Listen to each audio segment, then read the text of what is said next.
asa mabasa sa Biblia ang Roman Catholic. Muna problema nila kung kinini ang letra por letra ang gusto nila mabasa sa Biblia. Munang gidalag yun akong daghang Biblia. Kaya gusto man silang naagi mabasa. May na magdala daghang Biblia para sa gustong letra por letra. Unya, kining Biblia nga akong gidala, dili ni Asya. Dili ba yan ni Asya Katoliko ha? Protestante ba yan niya? Nga naman, kay kung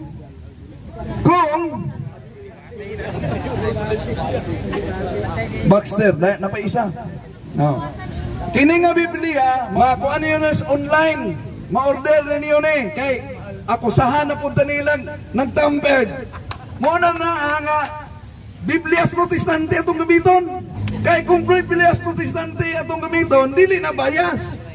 Dili buot pasabot nga ang ilang hubad husto na. Gigamit na to, nganong gigamit man na to, bisag dili buot pasabot nga ang ilang hubad husto na. Gigamit na to, aron pagpangatuod nga bisan ilang hubad wa mo dapig nila. Juan Kapitulo 10 versikulo 16. Kang Baxter ni niya, Protestante ni niya, and beside the Jews, I have chosen people among the Gentiles. Then I must call and gather to me.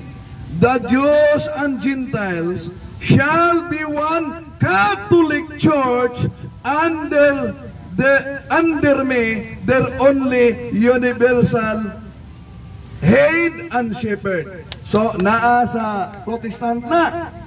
Napay isa. O, napay Roma 11:12. Na ang Catholic Church, Roma 11:12, ang Catholic Church, mo itinuod nga Kristiyanos. Okay, napay isa. Protestante gyapon. May nang Protestante atong gamiton. Para walay bias, Protestante. Walay bias. O, kini Protestante. Ma-order ninyo. Moingon mo ako'y nag-print na pod. Ha? So, aron di mo moingon ako'y nag-print, bisag dili ako ahintian pwede mong mo-order aron na mo'y kopya. Kay gusto man mong litra por litra. Juan Kapitulo 10 versikulo 16. Na dili mo gyapon. Ang gingon din and shall be united into one body of the church with you. As Jews and Gentiles shall make up one holy Catholic Church under me, their one only head. Protestante ha, di ni Katoliko. Kung nagduda mo, order mo sa online kaya dili ni akong printed. Okay, salamat. Hinaot na tagbawan ang naminaw.